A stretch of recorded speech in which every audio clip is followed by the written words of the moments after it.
Welcome to the Ohio State of Mind podcast. I am your host, Josh Keatley. With me tonight is nobody. I'm riding solo. Chris is picking up a washing machine. He thought that was more important than talking Ohio State football, and that's okay. That's okay. We're going to move on without him. So we're going to dive in to the Ohio State-Penn State game. Obviously, both teams are coming off of a bye, so there's not a lot to recap. Last time we saw Penn State out, they were playing Iowa. They suffered another loss. And Chris and I talked about Penn State and their game last week after they lost.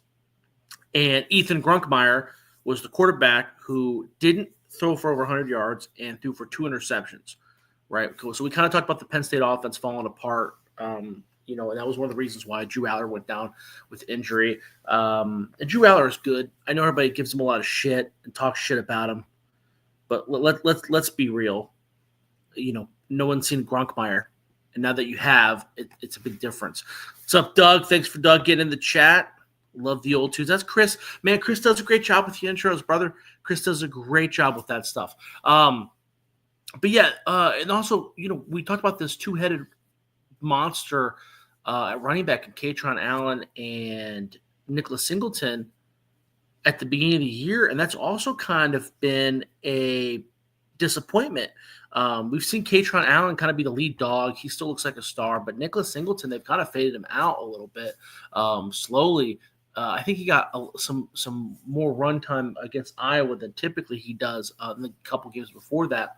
But it's really weird. The offense of Penn State is just really strange.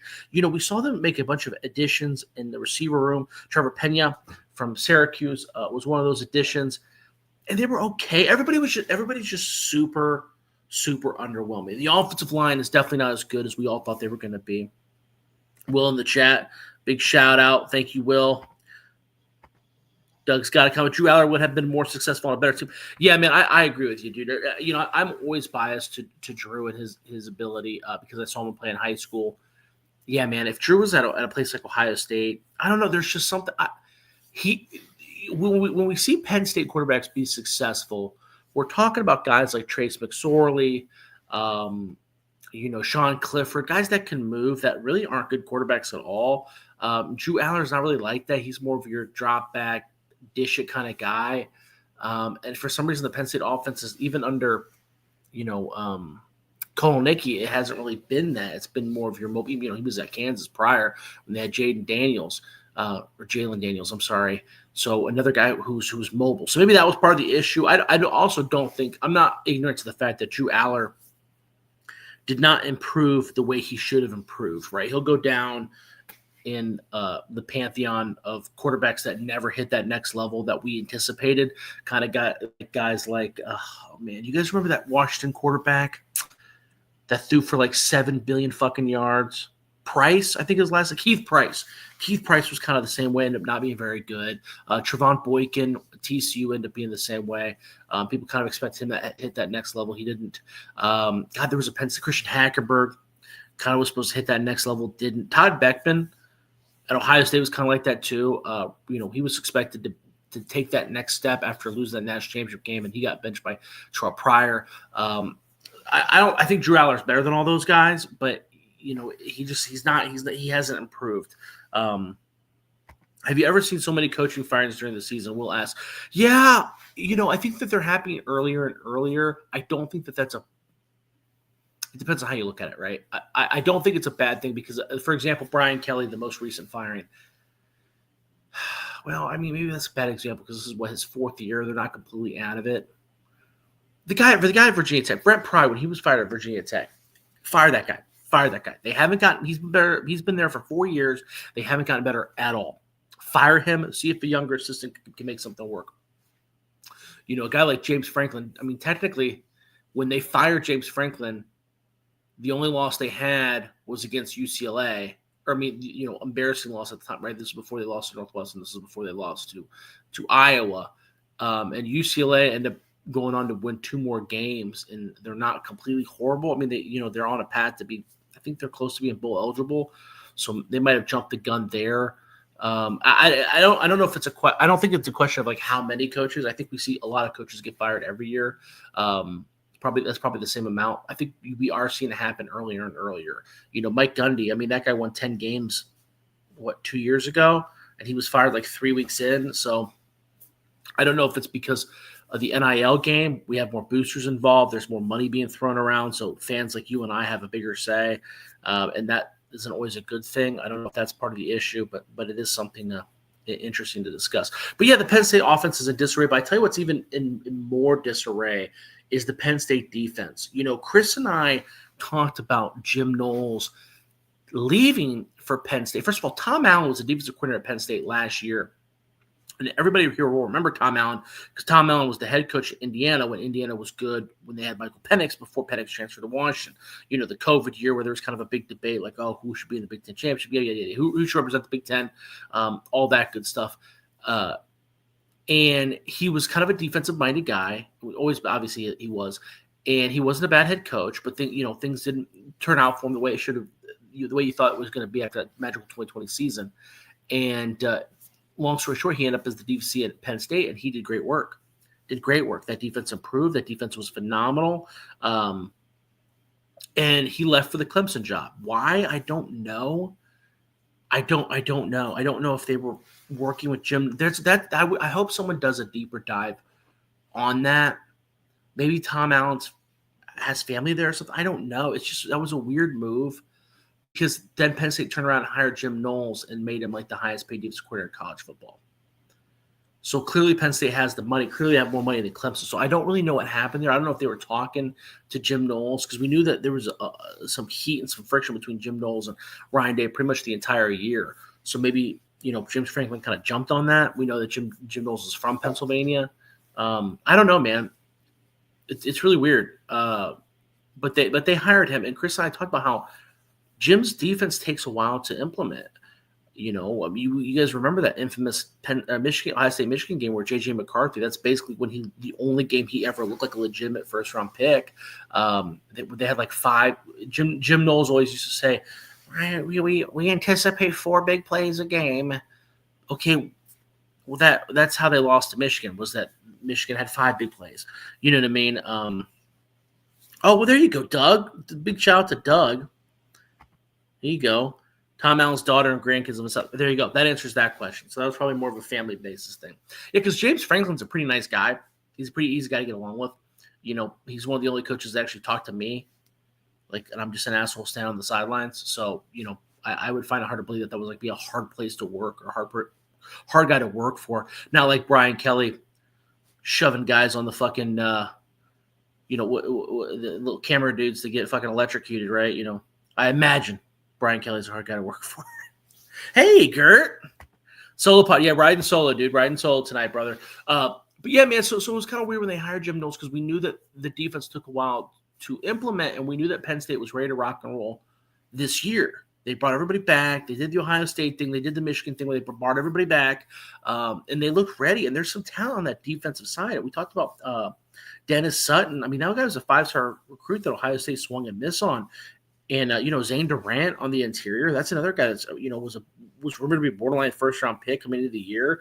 Tony Rojas, the linebacker, A.J. Harris, a cornerback, even Amari Campbell, the other linebacker. Those guys were all kind of – you could see mock drafts when they're in the first 3 rounds. And the defense blows. The defense blows. You got Iowa scoring 25 points. You got fucking Northwestern getting in the end zone. They're bad. UCLA. UCLA couldn't fucking score against New Mexico. They put up 42 points against your ass. It was rough. Here, Will's got something to say. Maybe, but if it didn't take a while to implement, we would have won against Georgia. Cost us against Michigan. We met you. I don't know if so. I didn't like Knowles when he was hired at Ohio State because I thought that the defense was gimmicky. You're seeing that now. He is a good defensive coordinator.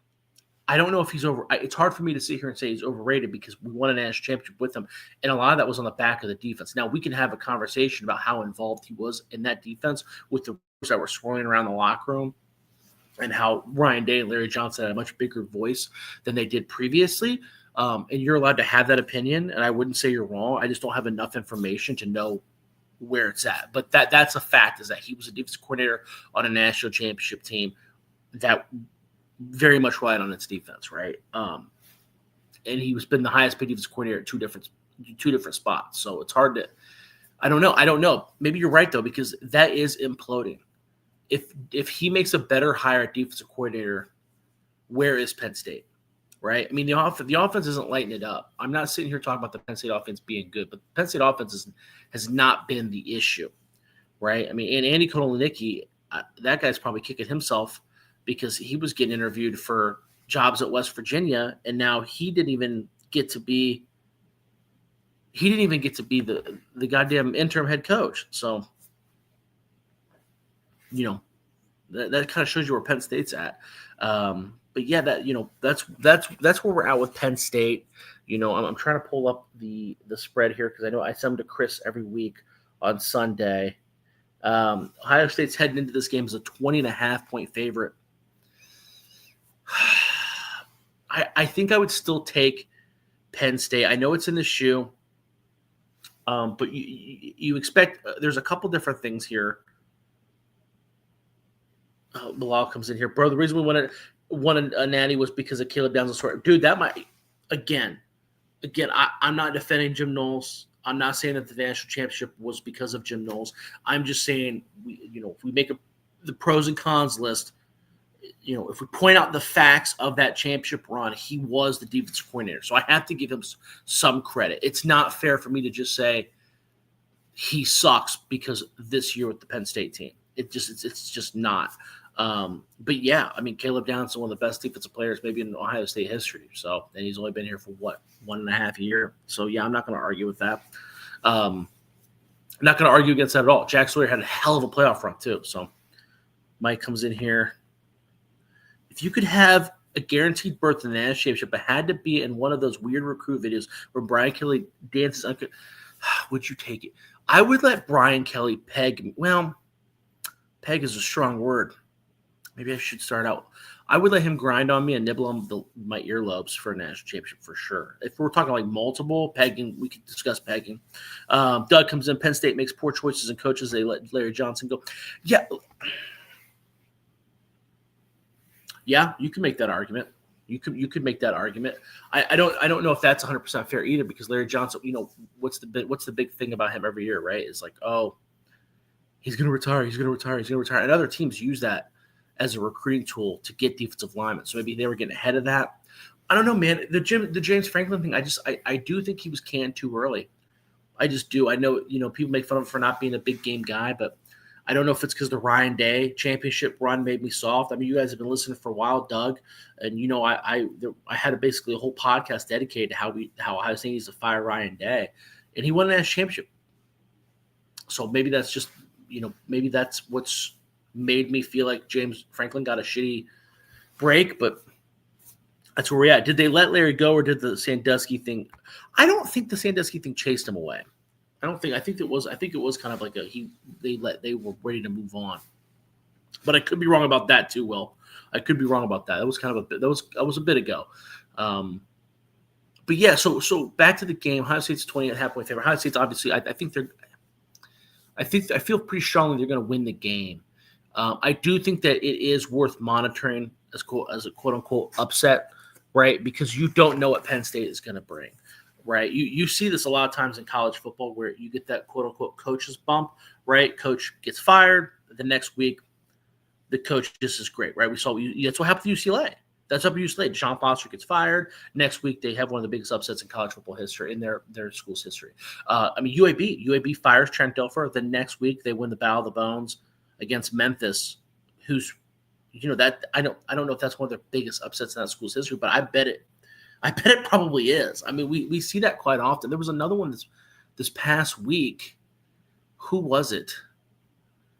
But a coach was fired, and then they bounced back and squeaked out a dub. So I don't know if that's going to happen with Penn State, but it does there is uncertainty, right? That new guy brings in juice. He's trying to prove something, but also there's nothing left in the tank, right? He's got nothing. There's no, you can take all the risks. Now's the time to empty the sink, throw the sink at it, right? So there is some, Ryan Day now they have no film. Now they have no film and they have no idea what they're going to do.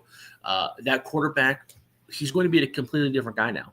He gets thrown in when Drew Aller gets hurt, makes his first start, that's not going to be the same guy that we see after a week of practice, knowing that he's going to be the starter, right? So there's a lot of unknowns here. 20.5 points. I do have to take Penn State, right? I made that mistake. Well, yeah, no, I would take Penn State here. I would take Penn State here. They didn't look entirely capable of Iowa at Iowa, or when they played against Iowa. 20.5 points is a lot for a team that most would consider a blue blood, right? Will comes in. We'll have to come in this game and not them think that they have a chance. Yeah, I agree with that, right? That's how you crush a team like this, right? You know that they're going to be down. They know that they're quitting. They already quit, right? That's how we see a lot of teams in the NIL era. They are quitting, and that I think that you go out and I don't think Penn State is as bad as like Florida State, where you get like what happens is you get all these mercenaries that aren't really buying into your program. They come in there for a very specific reason. They come in there to get paid and win a championship. Then you lose 2 games and all hell breaks loose. I don't think it's quite that bad, but there is definitely some giving up on there. So I think if Ohio State goes up by, let's say, 14 points, Penn State's not going to get. It's going to snowball quickly. But I don't know if Penn State has enough talent to not let it get there. So we'll see if that happens. That's where I sit on that game. There's not really a lot to bitch about as far as Ohio State or things to monitor about Ohio State. We talk about Ohio State every week, right? We talk about how they looked, and I think that they looked great. I think that they're the number 1 team in the Big Ten.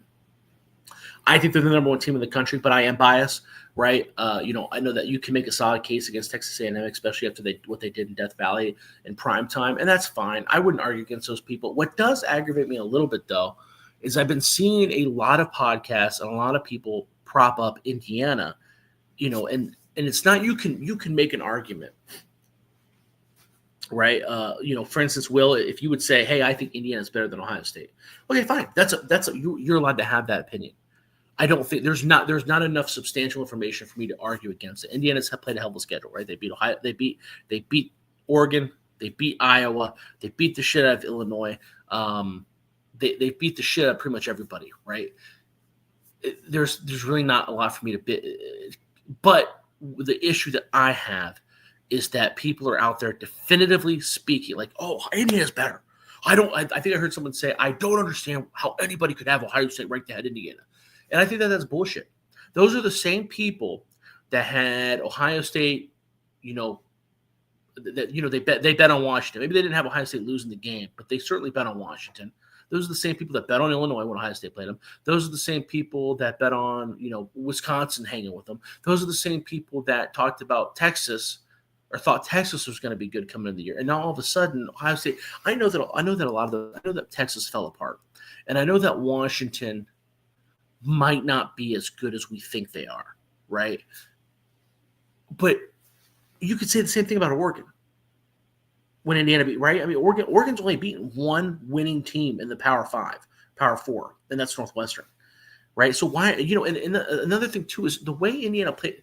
You see a lot of these people, they'll criticize teams for propping up the stat sheet, but then they'll praise Indiana. When Ohio State goes up, you see Ryan Day and Brian Hartline change their game plan, whether it's for good or better. They do, right? They run the ball. I mean, there was a game. Even against Ohio, when they came out in the second half and they ran like 3 drives, the first 3 plays, like the first 3 drives of the second half were all runs, right? And that's fine. I'm not bitching about the play calling. What I'm saying is that the play calling is designed, it goes from being designed to get in the end zone to squeeze out as much clock as possible and hopefully move the ball towards the end zone, right? Indiana doesn't do that. Cignetti finds what works, and he just fucking keeps doing it. And that's great. That's fine. Again, I'm not saying Ohio State is better than Indiana. I think so, but you don't have to. What I am saying is that I think it's completely 100% ridiculous for people to be shouting from the rooftops that anybody that thinks Indiana is not better than Ohio State is an idiot. I disagree with that entirely. I don't understand how people have so much confidence that Indiana is better than Ohio State. I think that is entirely unfair. Bilal comes in. But Bilal comes in the chat. I guess the AP has run out of options. Only Indiana and A&M left. Yeah. And again, and I don't know. I don't watch every Texas A&M game. Indiana, I've watched every single one of their games. I haven't watched every snap at Texas. I watched Texas A&M play against LSU. I watched them play against Notre Dame. Right, they're a good team. I'm not going to talk shit about them, but I don't know them well enough to size them up against Ohio State. I still think Ohio State's better, but if you want to say Texas A&M's better, that's fine. And if you want to say Indiana's better, that's fine too. But I don't understand the certainty that some people are screaming. And these same people picked against Ohio State 3 times this year. It's just weird to me. Will comes in. Indiana is a big question if they are actually that good. The scheduling in the Big Ten is awful. We need bigger game matchup. Need to add 2 more big time football programs. So I ranted about this prior. The problem, I don't know if the problem is schedule. Indiana's had a great schedule. They played Iowa at Kinnick. They played Oregon already. Who else have they played? They played another big school. I got the schedule pulled up right here. Let me pull up here. I mean, the Old Dominion is going to be a bowl team. They played Illinois at home. Illinois was, I think their over under going in Vegas was like 9.5 or whatever. So that's a pretty competitive. I'm not going to shit on Indiana. Indiana is clearly very, very good. I just don't know how someone can just dismiss Ohio State's schedule like Texas isn't still fucking Texas. That's crazy to me. It's absolutely crazy to me. Like Illinois, like they didn't beat the shit out of Illinois too. Did they put 100 points in Illinois like Cignetti did? No, but that also wasn't the goal. And anybody who watched that game knew there was not a fucking snowball's chance in hell Illinois was going to win that game. And you're talking to somebody who put money on the Illinois money line. Okay, so I just want to be very clear about that. If anything's wrong with the scheduling, too, what I would do, I would go back to divisions. I have no problem with adding more teams. Do whatever you want, but I think you need to add divisions because when you add divisions, you know what your schedule is. You're going to play these teams, right? So there's no more funny business because I hear that a lot too, and that's a fair stance, right? Like, okay, I think it's more obvious in the SEC, like a team because they only play 8 conference games, but like Missouri played their first away game like last week. It's fucking the week before Halloween. You know what I mean? And that happens sometimes in the Big Ten too, where it's just like, what's going on here? Why is this happening? I think you get rid of some of that fluff and some of those conspiracy theories if you just have divisions. But I've ranted about that before. Will, this is where SEC and even Notre Dame schedule has marquee matchup. Yeah, I don't disagree. I don't disagree. Right, the scheduling issue. I don't know if like marquee matchups is what they're lacking, but there's definitely a lack of consistency. And if you have those divisions too, you're also going to try to put it based off the geography. So you're going to have UCLA and USC and Washington and Oregon and all those teams rotate with each other more frequently. And, if they're playing each other more frequently, you're probably going to have them on the West Coast because I don't think that they automatically play each other. I think that they're also just randomized in there, but I don't know. I don't know everything, but, yeah, that's kind of that's just one of the things that chat my ass this weekend is I hear Indiana getting propped up. Love Indiana. You guys know me. I said Frank Cignetti was going to be the best coach in hire of last offseason. Ended up being that. I love Frank Cignetti. I love what they do. Kirk. I keep calling Kirk Cignetti. I love what they do. I love what Indiana does. I love what he did, James Madison. But I don't know how you watch Ohio State play football and you immediately assume that Indiana is better. That to me blows my mind. Will has possible, Josh, but the championship was not the best too. Actually, are the championship games necessary? That's another question. I don't know. I don't know if they are necessary. Probably not. If it were me, I would expand the playoffs. You get rid of that conference championship game. I don't care. Yeah, I would agree too. The championship games didn't always feature the 2 best teams, but you knew there was no funny business with the scheduling. There was always some funny business, right? Like as far as like, why does this team get 2 back-to-back away games? Why this team doesn't? Again, you see that really clearly in the SEC. I think if you look like Vanderbilt has had like the most back-to-back away games of like the last 20 years than any other SEC team. I was like, why are they doing that? Because Vanderbilt's not one of the they're not Alabama. They're not one of the blue bloods. But whatever. It is what it is. But yeah, that's my stance on Ohio State. I think Ohio, again, speaking on the spread, 20.5 points. If you gamble like you're working the stock market, that feels pretty good. I've actually, I was talking to Chris earlier today. I've had pretty good luck. the last couple weeks gambling, so hopefully that keeps riding. But let's go ahead. Let's dive into this next week's games. We're going to talk about Ohio State, Penn State. Next on the docket is Rutgers. Grace Schiano is heading out to Champaign, Illinois to take on the Fighting Illini. Illinois is favored by 12.5. So going back to last week's games, let's pull up that schedule, by the way, because I'm trying to make sure I'm remembering the games. Rutgers played Purdue, and oh yeah, that's right.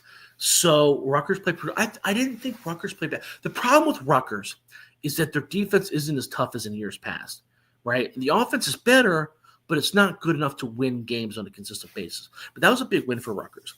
That was a big win for Rutgers. Now, they got it in a weird way. They got it in a funky way because that quarterback threw a pass, caught his own pass. Purdue was up, I think, pretty much the whole game for like 50 minutes or whatever. And they threw that pass, got batted back. The quarterback caught the pass, and then he gets tackled. He fumbles. Rutgers picks it up. They finish it off, right?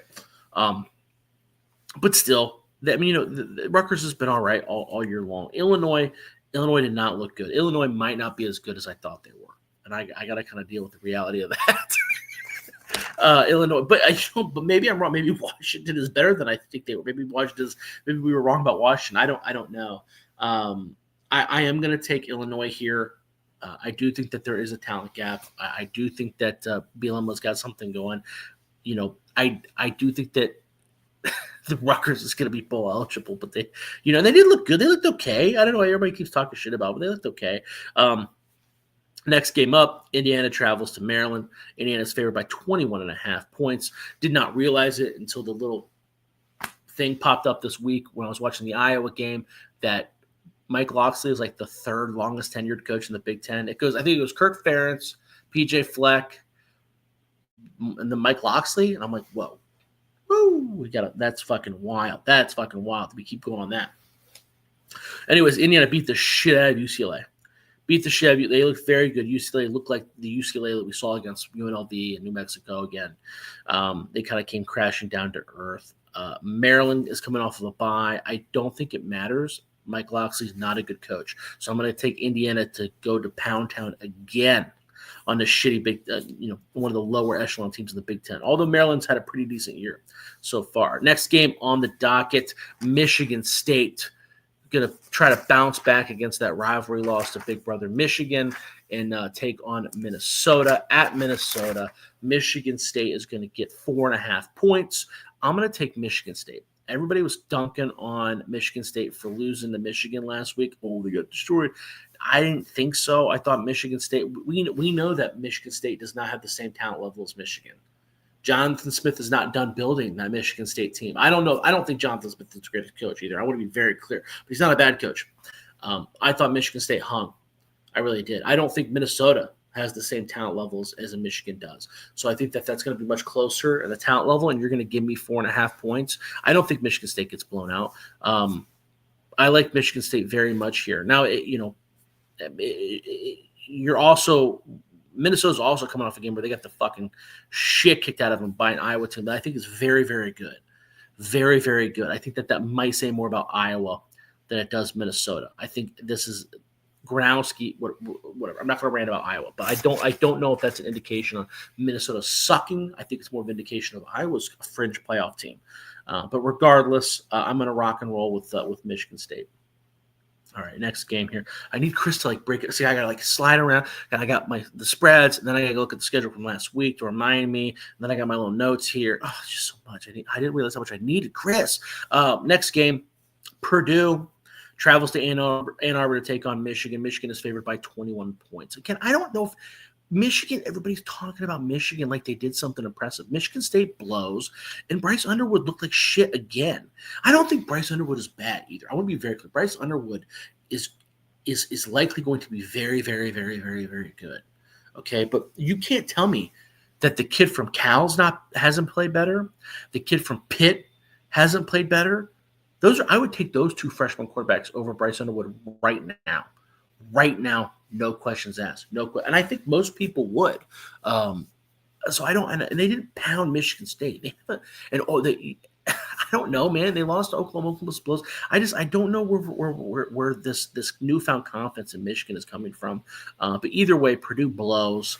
So I'll go ahead. I'll lay the points against Purdue. I do think that Barry Odom was the right hire. I do think you can see some electricity with some of the receivers he's added. I don't think that quarterback is horrible. I think that there is something there. It's just not even close. Will says, don't tell Chris that head ego's already. Yes, Chris does have quite the ego. I hope he you know what's funny? He's not even going to listen to this. I'm talking shit about him, thinking he's going to message me. He's not even going to fucking listen to this. He's gonna ask me if I did the pod and if I posted it, and that's it. All right, next game, last game, maybe the biggest game. USC travels to Lincoln, Nebraska to take on Nebraska. USC is a 6-point favorite. USC is coming off of a bye. Okay, now I think Lincoln Riley is a good coach. So unlike with Mike Locksley, I do think that matters. With that, and I don't think Nebraska looked good. Nebraska hasn't looked good in a couple fucking weeks, okay? They didn't look good against Northwestern. They barely beat them. I think that if it wasn't for, didn't they return a punt or a kick too? If I remember, they wouldn't even have won if it wasn't for like a special teams touchdown. But I'll have to go back and double check. Maybe I'm getting my games mixed up. And then they got the shit kicked out by Minnesota the week before. But you know what? I think they bounced back at home here. I'm taking Nebraska, especially since I'm getting the 6 points. So let's rock and roll with that. Yeah, man. There's some definitely some great Big Ten games on next week. And there we're learning a lot every week that goes by. We're learning a lot about this Big Ten and this Big Ten race. The spreads haven't really changed a whole lot either. Like I'm kind of going back and glancing back now that we're kind of running down the pod here. Indiana, Maryland, the spreads haven't really. That's one of the ones I thought would change. Minnesota, that one. This is probably the biggest change. So yesterday, Minnesota was favored by 4.5. Today, Minnesota's only favored by 3. So we come off of we lessen it to where you could win. Now, if it's a field goal, you can push. So I think that's a pretty big difference for that game. It doesn't necessarily change my tune, but it's something of note. The Nebraska USC game. This is something of note. It changed from 6 to 6.5. That's a pretty big deal, right? 6 is a key number there. But yeah, we're learning a lot about the Big Ten, right? That USC Nebraska game, it's pretty critical in the race too because I don't think either team is going to be in the race for the Big. I think it's pretty clear based off of the schedules that we have left. I mean, I guess I shouldn't sound so confident, but it seems like the obvious thing is that Indiana is going to play Ohio State in the Big Ten championship. But with that said, there's going to be more than 2 Big Ten teams that make this thing, right? So you have USC sitting there at 5-2, and Nebraska sitting there at 6-2. Okay, you're not going to get in the playoffs with 3 losses, I don't think, right? But both of these teams, if Nebraska beats USC, they finish the year with UCLA, Penn State, and Iowa. It would not be inconceivable for them to finish the year, with a record good enough to make the playoffs. USC, on the other hand, plays Northwestern, Iowa, Oregon, and UCLA. So that's a little bit tougher because Oregon's a fucking buzzsaw. But again, it's not impossible for one of those teams to make the playoffs. Okay, Josh, a little past the halfway point of the season. What is your bracket? I don't have a bracket. I mean, there's a lot of teams that are in the mix. We saw SMU lose their first ACC game. Will says ACC is getting 3, SEC is getting 4, and the Big Ten's getting 3. Man, I don't think so. I don't because let's go ahead and look. So the ACC, you might be right there. I don't know because some of these ACC teams have some pretty embarrassing losses. Let's go back to what you're saying about the SEC. The SEC is getting 4. There are so many teams in the SEC that are going to be right around that 9-3 mark, right? So you got Texas A&M, Alabama that are on a collision course, and then you got Ole Miss, right? Because I do think 3 teams get in. I don't think you're wrong there. I don't know. I mean, has Georgia looked that good? You know what I mean? Like who you think? I guess you could Texas A&M, Alabama, Ole Miss, and Vanderbilt. Is who you're thinking? Because Texas, I find it hard to. I don't think Texas, Tennessee, Missouri, Oklahoma. That's in that. Those teams are all 6-2. I don't think that they can finish the rest of the season being unscathed. The Big Ten. We talk about Indiana, Ohio State. I mean, Oregon is right there. Oregon, Iowa. Iowa lost to Iowa State, but they could finish the year out without a loss. Michigan is right there. Michigan's in a prime spot. And like we said, USC. Man, I mean, there's a couple teams. We're whittling it down, but there's still a lot of teams that can make a run. There's still a lot of teams that can make a run. I mean, even theoretically, I don't think Northwestern's 100% out of it yet, but they have 3 losses. But I mean, technically, I think that they could still, if Ohio State or Indiana collapses, they could still get into the Big Ten championship. But whatever. At this point, I'm rambling about things that are probably pretty unlikely. But thanks for joining the Ohio State of My podcast, guys. I appreciate you guys jumping on with me for a half hour to talk ball without Chris. And, definitely hit me up on X at Josh Keatley 16. My Facebook page is open to everybody as well. We'll answer any questions you guys got. Will has another question. It's the SEC. They get the benefit of the doubt. So you got Bama, Ole Miss, Georgia, A&M, and Vanderbilt. We'll have to go through. Maybe that'll be an exercise we do with Chris next week. Is we try to look at where the SEC's at as far as where they're at. I don't think that when you talk about the SEC, A&M looks great. Bama looks okay, right? Remember too that people were trying to wash away that loss of Florida State like it didn't happen. But Alabama's good, but that still happened. Ole Miss looks good. I can't deny that. I don't know if Vanderbilt looks good too. Vanderbilt does look good. Vanderbilt looks like they're going to fight for play. I don't think Georgia. This is not the Georgia team of old. I don't think that anybody's going to be fighting in their corner to get them in. But we'll see, man. I don't know. I don't know if the days of SEC getting more bids in the Big Ten is going to happen anymore. But we'll see. Maybe Chris and I will try to do a little bit of an exercise where we talk about it. But I appreciate you guys joining. Definitely, like I said, give us a like, listen, follow, subscribe on Spotify, on YouTube, wherever you can find us. Hit me up if you think of anything else. Also, hit up Chris at CRunyon15 on X. He's also pretty active on Instagram. You can find him there. I'm out of here. Go Bucks.